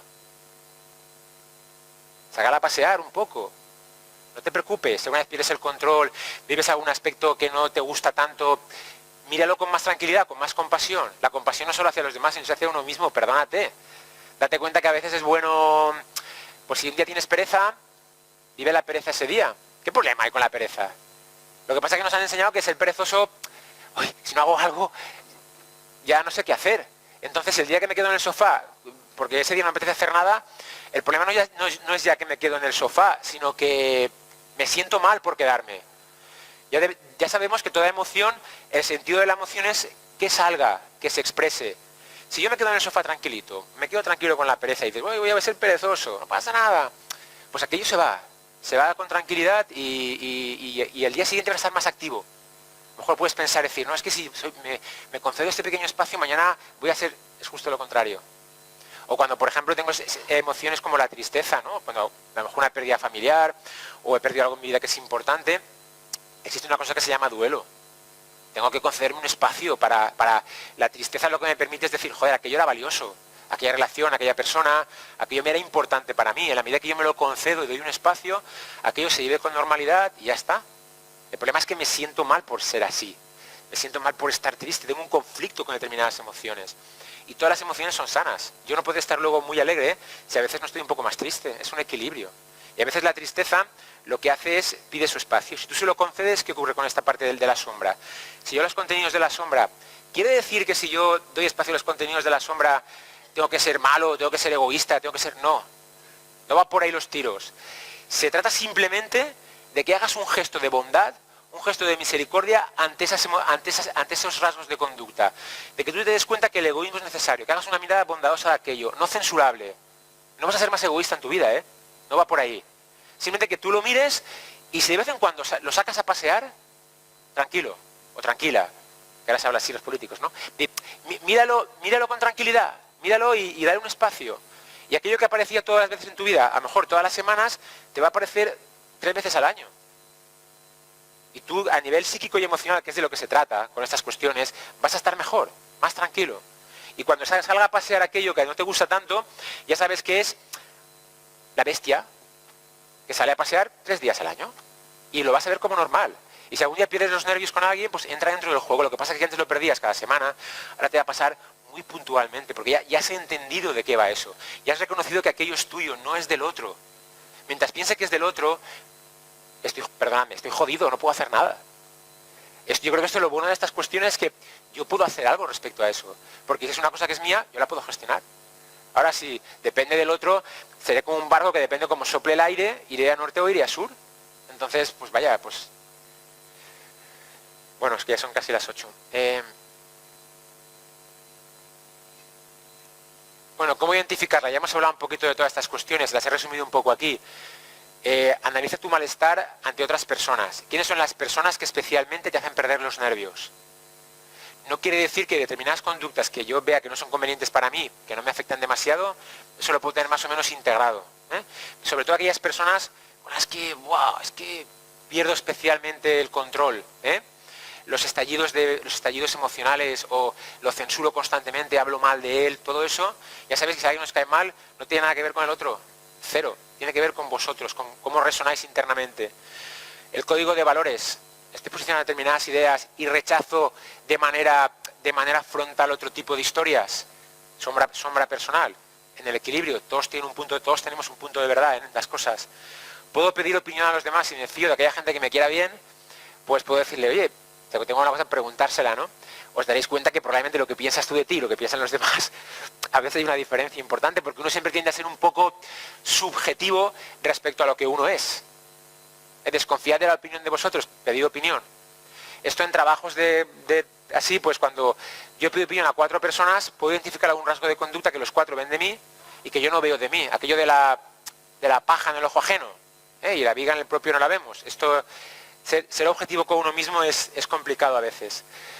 Y analizar un poco los lapsus, los sueños y fantasías, y fundamentalmente el tema de las proyecciones. Para mí eso es lo fundamental, porque es una cosa diaria de todos los días. Estamos constantemente proyectando a los demás.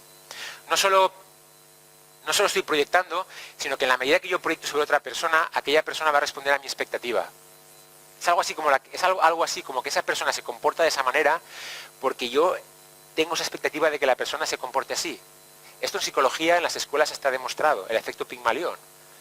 Los alumnos acaban comportándose como el profesor. Si el profesor tiene una expectativa alta de los alumnos acaban teniendo 2 mejores notas, independientemente de su capacidad. Si la expectativa del profesor respecto a los alumnos es más baja, estos experimentos hace muchísimos años, los alumnos van a tener peores notas. O sea, mi expectativa de ti ayuda al otro. Vivimos en un universo cuántico, bueno, ya imagino que esto ya se sabe, ¿no? Pero todo está relacionado. Si yo genero una buena expectativa de ti, te ayudo a que tú seas mejor. Si yo genero una buena expectativa de mi hijo, de mi mujer, ayudo a que esa persona mejore.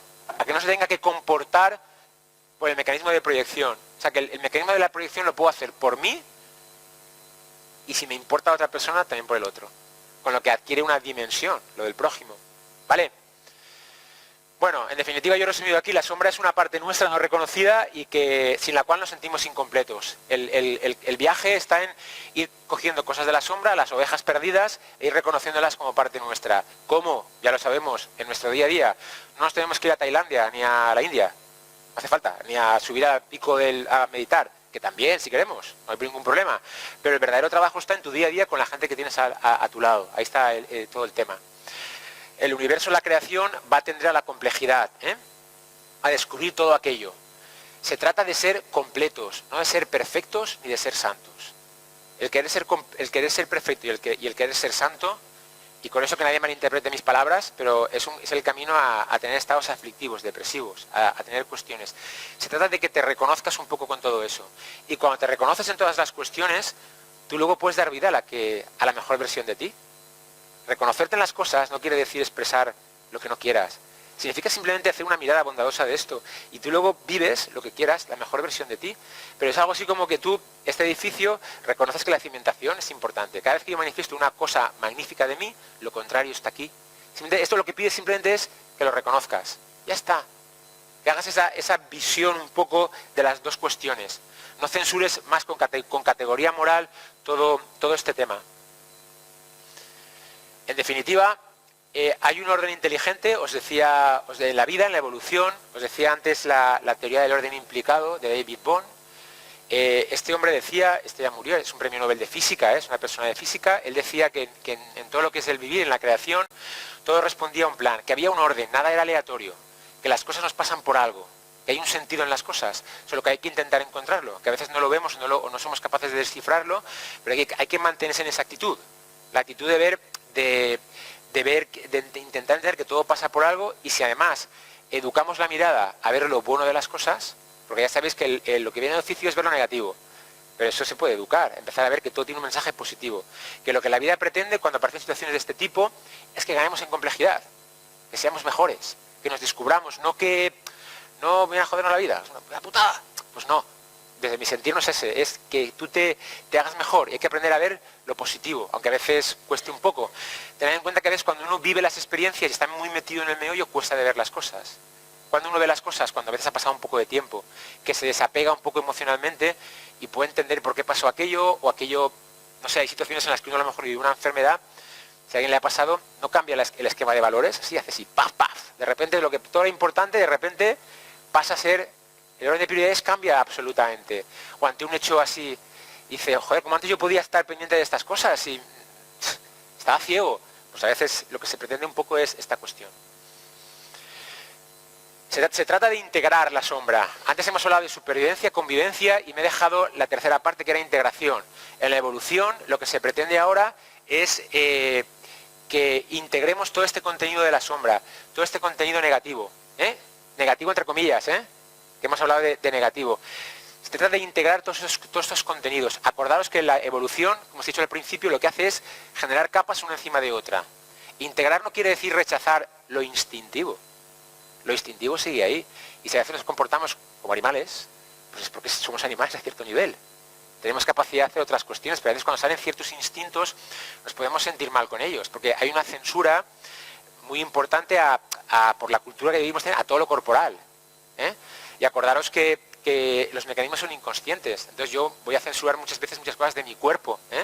La enfermedad tiene que ver con eso, con la censura que yo hago de mí y lo traslado a nivel corporal, que es lo primero que veo de mí. Luego toda la parte instintiva sigue estando ahí.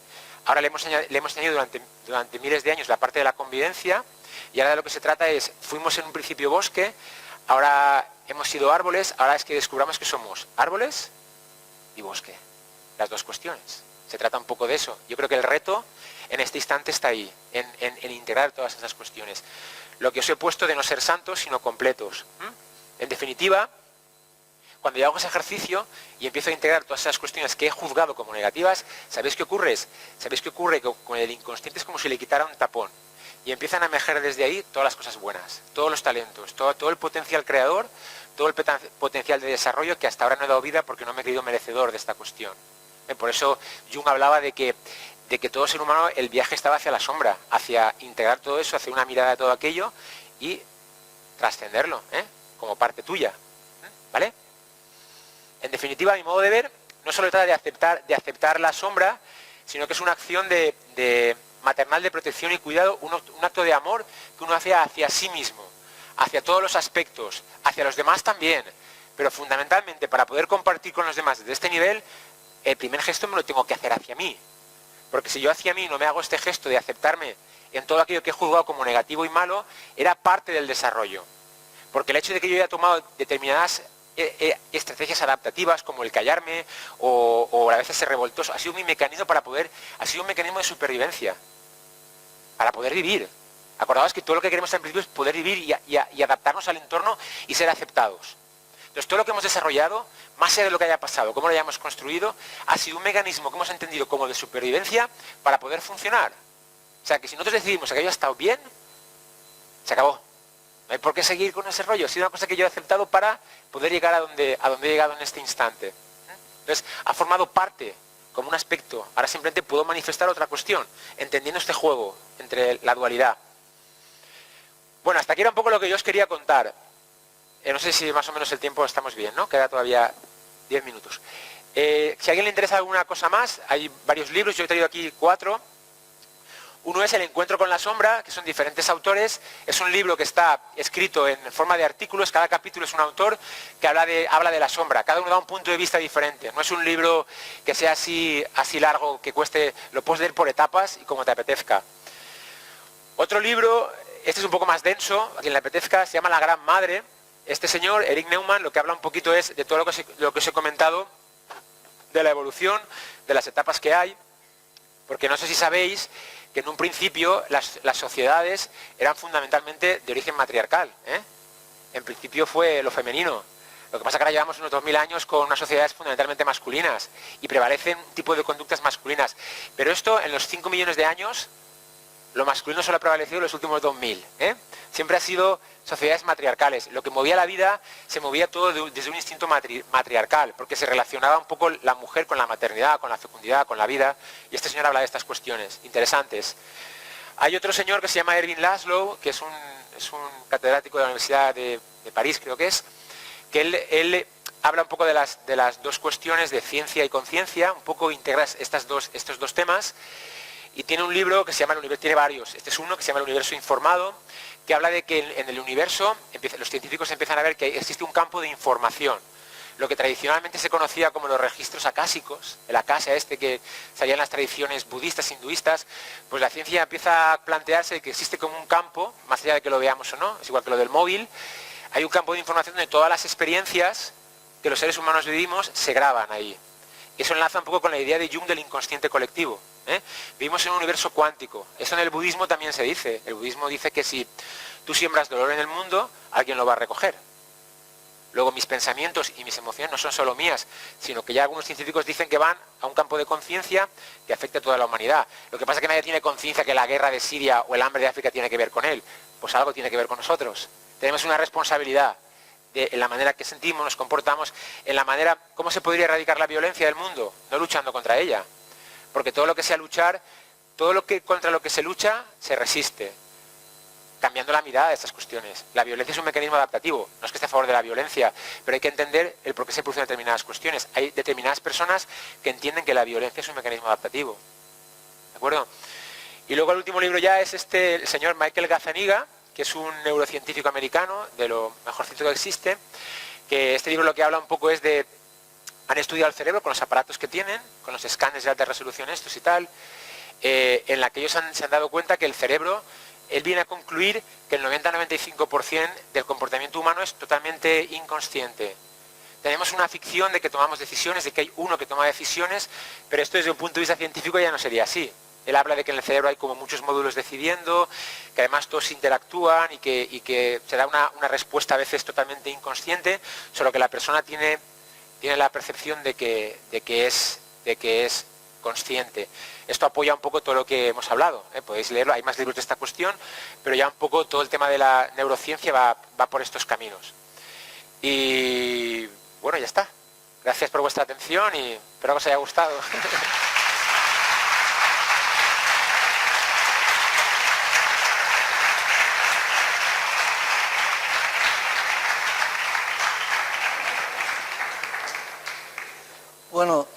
Si hay alguien que quiere hacer alguna pregunta, es conveniente el utilizar el micro porque estamos grabando la conferencia en vídeo para colgarla en YouTube y en nuestra página web y claro, si la pregunta no se escucha, la respuesta no se entiende. Entonces es preciso que el que quiera la pregunta, que lo diga, que levante la mano y con el micro pues poder hacer la pregunta. Gracias.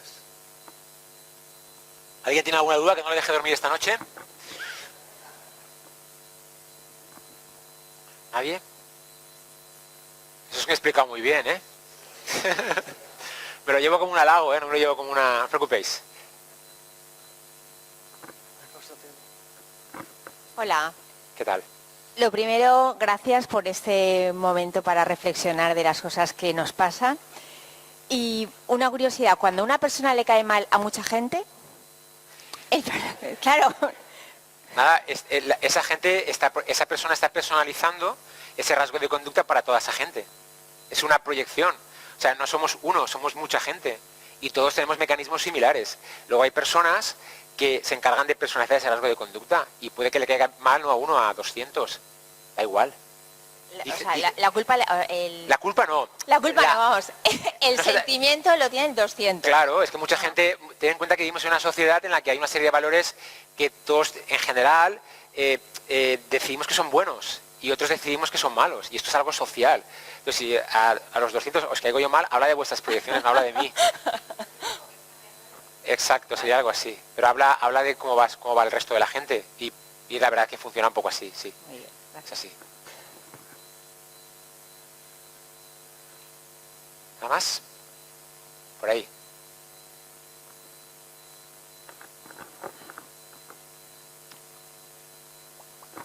No lo tengo muy elaborado, no sé muy bien lo que te quiero preguntar, pero a ver si tú lo captas. Vamos a intentarlo. Tú has dicho que existe el bien porque existe el mal, existe la envidia porque Sí. existe... Entonces, desde esa perspectiva, el mundo nunca va a cambiar. Porque, quiero decir,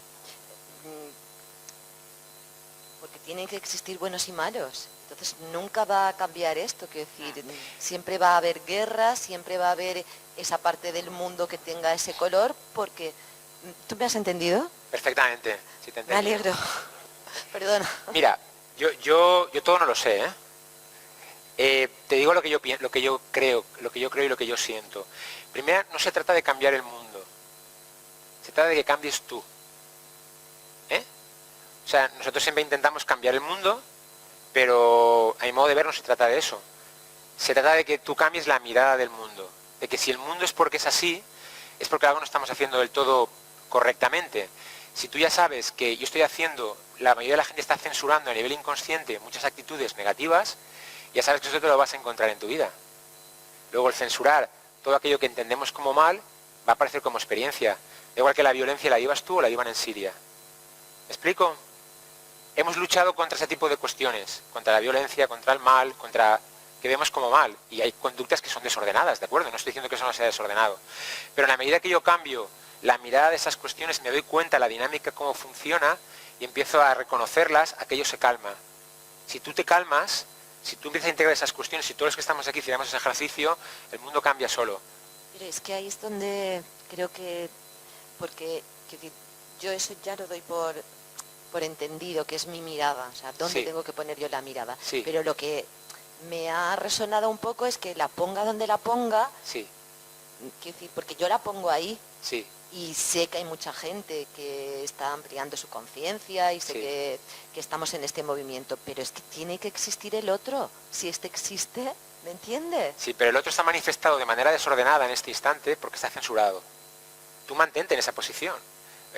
Tú no eres no somos aquí el presidente de España, ni el presidente de Estados Unidos, ni... En definitiva, si entendemos esta dinámica de relación, sería algo así como decir que tenemos los políticos que nos merecemos. Sería decir algo así, que las personas que están ahí arriba están manifestando conductas nuestras, solo que no las somos capaces de reconocerlas y las censuramos en ellos. Y no digo que sean las adecuadas, simplemente digo que de lo que se trata es de que tú te pongas tú en ello, a tu nivel. Y si cada uno se pone a su nivel y no está esperando que el vecino lo haga, se pueden cambiar las cosas y podemos dar vida a otras cuestiones. No, no se pueden, porque aunque Bueno, yo me pongo... Bueno, no se pueden decir, disculpa. No, Quiero decir, tiene que existir lo otro. muy bien. Tiene que existir porque... Tiene que existir a fecha de hoy. Y ya te he dicho que no se trata de cambiar el mundo, se trata de que tú te posiciones en esa otra mirada de las cosas. Da igual. A lo mejor el mundo en ciertos sitios sigue siendo violento, sigue siendo como tiene que ser, pero tú experimentas otra realidad. Porque la realidad es una vivencia interna, algo que va por dentro de ti. No te preocupes demasiado de cambiar el mundo, eso vendrá solo. ¿Qué quiero decir? Se trata de que tú cambies la mirada de eso y que tú te trabajes a ti y tú te pongas en esa conciencia y te mantengas en ello. Porque si vives en un universo cuántico, aunque tú no tengas la percepción de eso, todos influimos. Aquello del grano de mostaza, ¿no? Tuvierais la fe de tal, podríais... Pues algo de eso hay. En mi sentir, ¿eh? No lo sé todo, pero vamos. Creo que van por ahí los tiros. No sé si te he contestado, pero bueno. A medias, ¿no? Bueno. Otra pregunta. Cuando vemos, por ejemplo, alguna noticia en la televisión que Sí. un matrimonio se ha soportado durante muchos años y al final el marido o la mujer se la ha cepillado, Sí. que es que ha pasado el instinto, digamos, desordenado a primer plano y se da... Pues yo siento que hay algo de eso, ¿eh?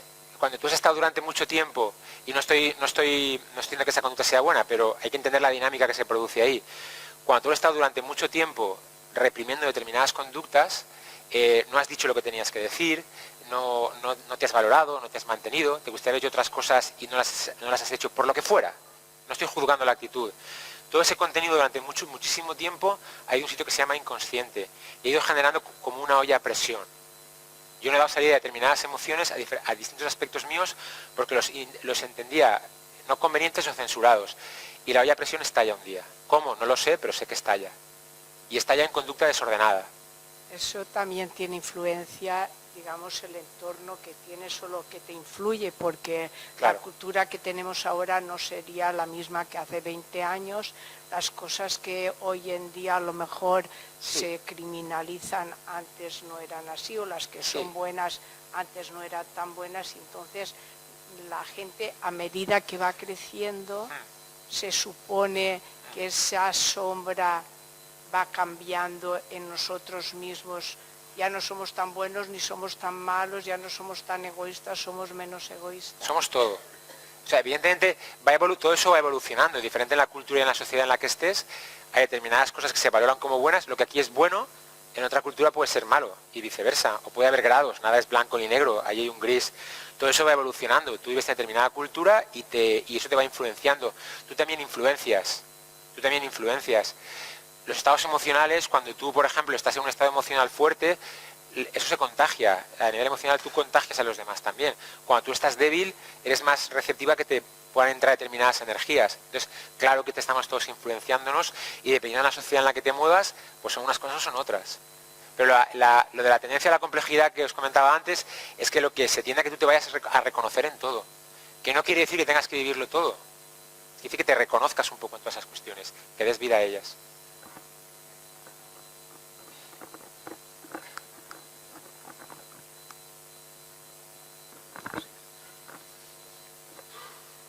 Me la fiques muy difícil, ¿eh? Hace un año nos hablaste del niño interior. Sí.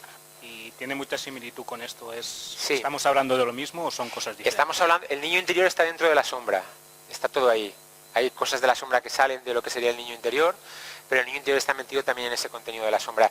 De hecho, la diapositiva que hemos visto de todo el tema de la infancia, de cómo vienes a la vida, todo esto, está relacionado con todo lo que es el niño interior. Sí, están muy relacionadas. Hay algunas cuestiones que se salen, pero está muy relacionado con eso. Es parte del contenido del inconsciente. El niño interior es parte de esa sombra. Parte de la sombra. Sí, sí.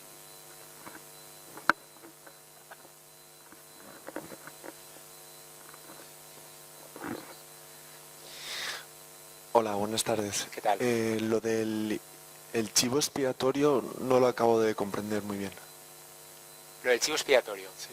Mira, yo te ponía el ejemplo de los nazis y los judíos, ¿eh?